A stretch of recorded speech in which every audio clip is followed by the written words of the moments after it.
This is a bolt off of an M1 Garand that's in a lot better shape than the bolt that's in this M1 Garand. Let me get this protuberance off the top end of it. So the owner of this rifle wants to replace this bolt with this one and is correctly concerned about the fact that he might introduce a head spacing issue. So what I want to do is talk about two things in this video. How you headspace check a Garand, which you shouldn't really have to. This is a CMP rifle, but we are making a change. And why, even though that little fiddly bit looks an awful lot like the fiddly bits on this rifle and the fiddly bits on this rifle, all three of these guns have absolutely nothing in common with each other below the stock line. Fairly deep rabbit hole, so let's get on down there and find out who's having tea with the Mad Hatter, shall we?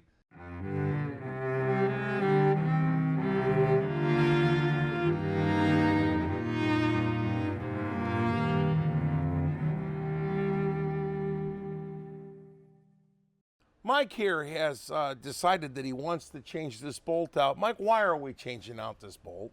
Because the bolt in it is a post-war bolt. It looks gnarly. And the other bolt is a period-correct bolt, and it doesn't look gnarly.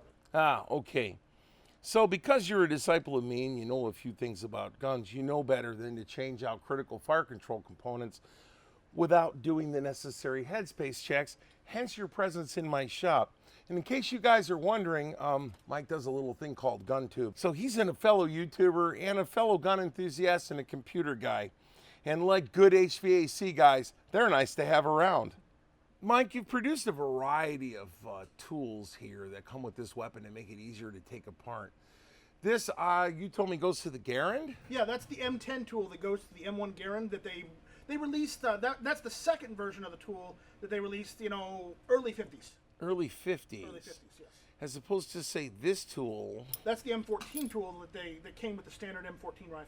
All right, and it has its own built-in leverage deal here. Well, we're going to use the Garand tool on the Garand, and I'm assuming that if we wanted leverage, we could just impale this thing with a screwdriver. All right, the Garand bolt and the M14 bolt, this is the extractor here, and this is actually spring-loaded backwards, and there's a pretty epic spring that goes down into a tunnel here. And then we have the ejector, which is that pin right there, and I am pulling on this thing to push it in. It's rough. Right, so this pin comes through to the other side. I just want to show this right here. So the extractor retention device comes through here, and as you can see, it intercepts the ejector. So we're going to need to push down on the ejector and capture that spring pressure while we're pushing out. So the way that I've been shown how this tool works is you can see the tab there, that little tab that's projecting. Let me get that up against my finger. Goes in that little slot. Goes in this little slot right here. So this tool is going to push down on the ejector while we rotate this and drive this out. So I'm assuming, and again, I'm in bad body position because, let's see, let's get the light over here. All right, Bruno is faded back in now and we have it lit right. We push that down and rotate this, and that sweeps this out of the way, and it releases the extractor. It releases the extractor plunger here, right there. That could go shooting across the room if you didn't have that tool. And then it releases now that's an epic spring, and I'm going to tell you what, if this actually gets out of the lab, it kind of sounds like this. Dink! Oops! So this is a go gauge. And what the go gauge is going to say is that the chamber is long enough to accept this up against the back of the bolt head. So now we've stripped anything that could put any pressure on this. We don't have anything on the bottom of the gun. It's just, this rolls in and comes shut, okay? So if we put the go gauge in this chamber, that's telling us the distance from datum up at the front of the chamber to the back end will allow this bolt to go in and close. And there is just the slightest amount of resistance. There is no slop in here. So now we pop this out, and I have to reach in front of the camera to do it.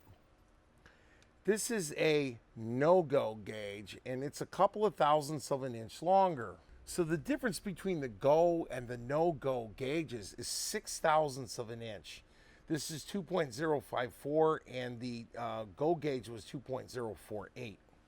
So the longer of the two gauges should not fit, proving that the chamber is too long, and it comes in, but it does not go in the battery. It's lacking. This chamber was cut perfectly. We expected it would be. The suspect part in this whole deal was the bolt. We're replacing the bolt. They headspace this weapon with this bolt right here. Now, let's say we had something and this chamber was either too short or there was something wrong.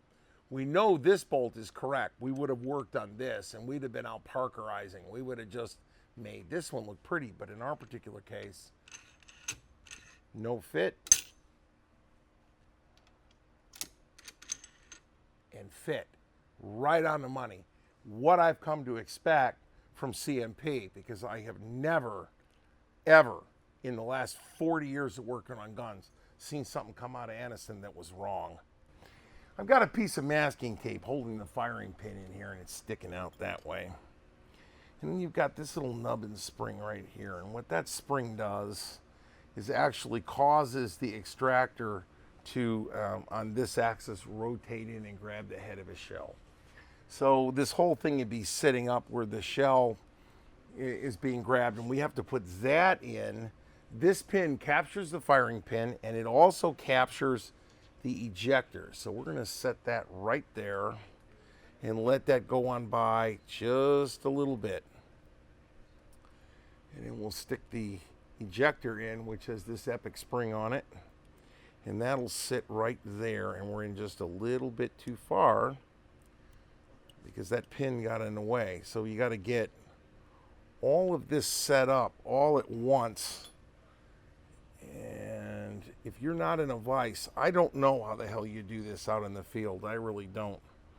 So the tool presses down until it's flat, and then this piece right here just pops in, and that's the operative idea. But there's always this little bit of resistance there. There it goes. So that popped through. You can see the end of the pin here now.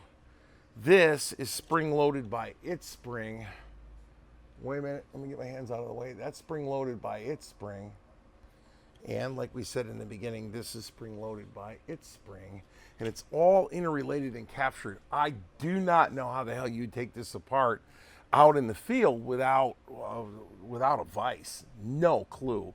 So there's this perception that an M14 is just an M1 Garand with a box magazine. Yes and no.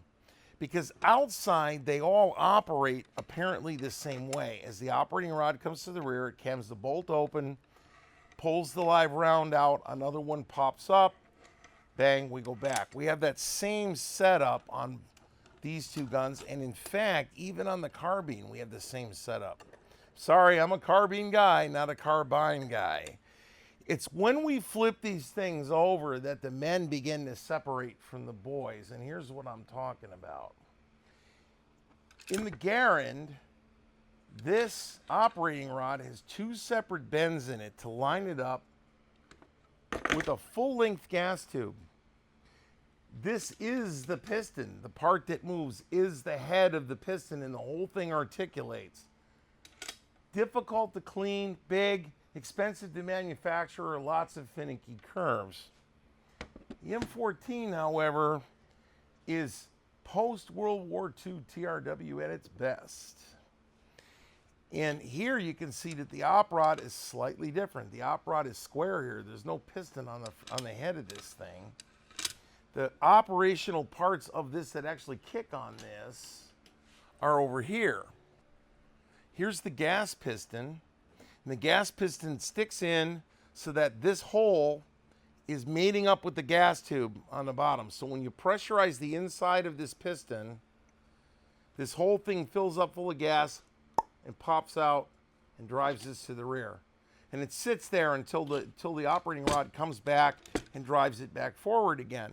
Okay, We saw this exact same setup on the M60. The M60's gas system, the parts look a little bit different. They're a lot bigger, but it's the same thing as the M60.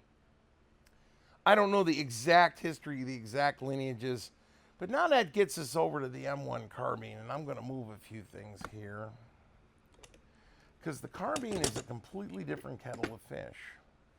The carbine has the same short stroke, except it has this little itty-bitty piston right here, and that's it. That's all the stroke you get. It's just pops out, smacks this mass, the mass goes to the rear, it pulls open the bolt, and then the spring kicks it back and it shuts it again.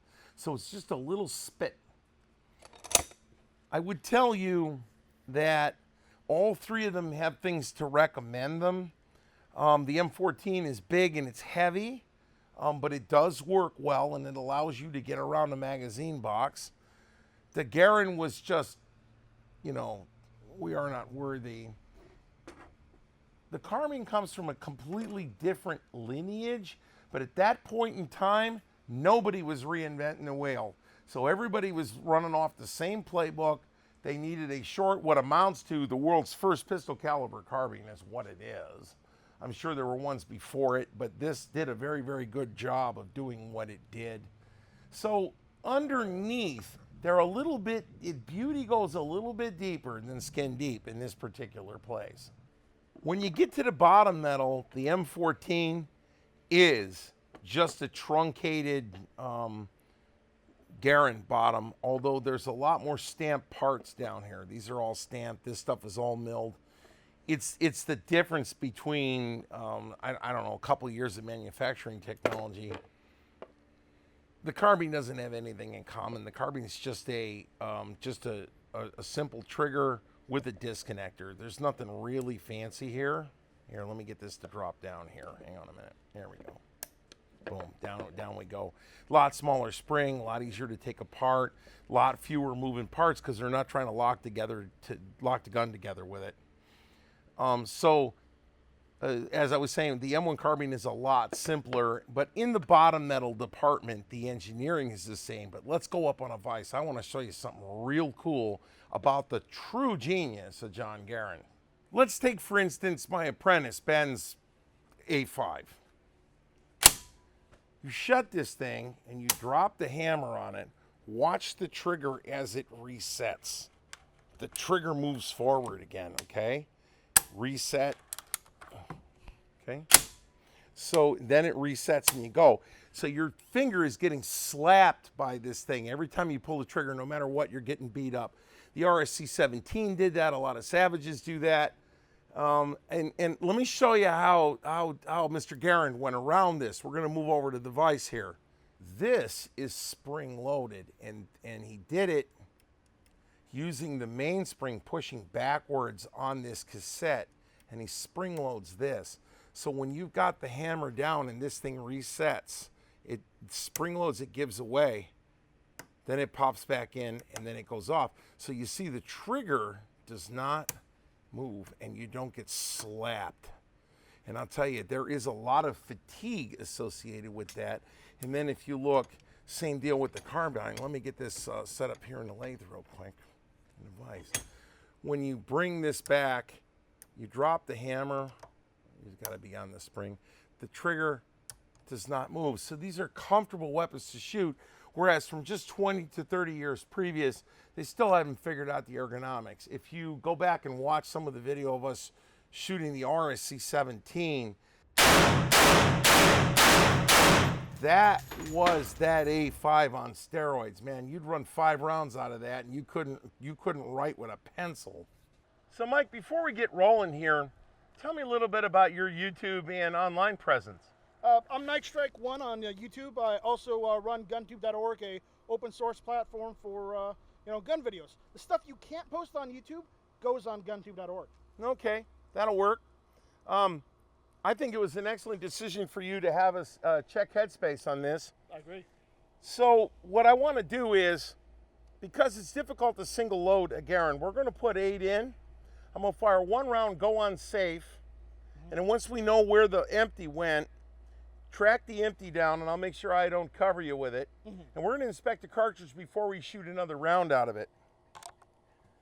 Loading the Garand, you don't want this thing to close on your hands, so you put your thumb down like this and let it chamber around.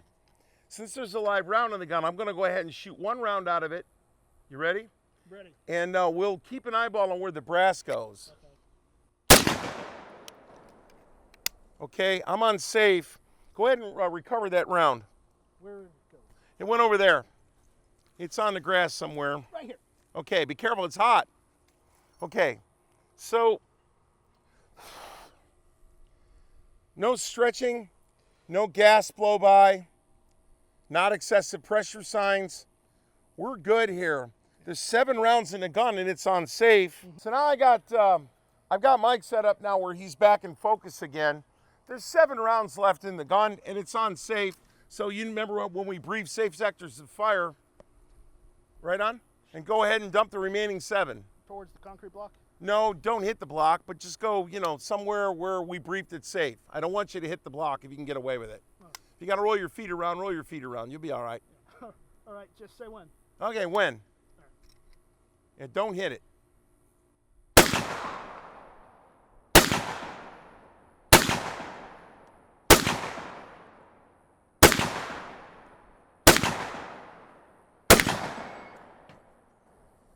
Outstanding. Chamber's clear. We're looking good.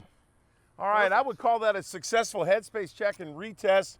And thanks for bringing that down, Mike. That's awesome. Thanks for letting me come down. So, Mike, a successful completion to a test that you probably didn't think you were going to get done this quick, did you? I didn't know. Yeah. Mike called me and asked me to do it, and it was a real pleasure. And as always, I really love showing you guys some stuff, and, well, you know how that goes.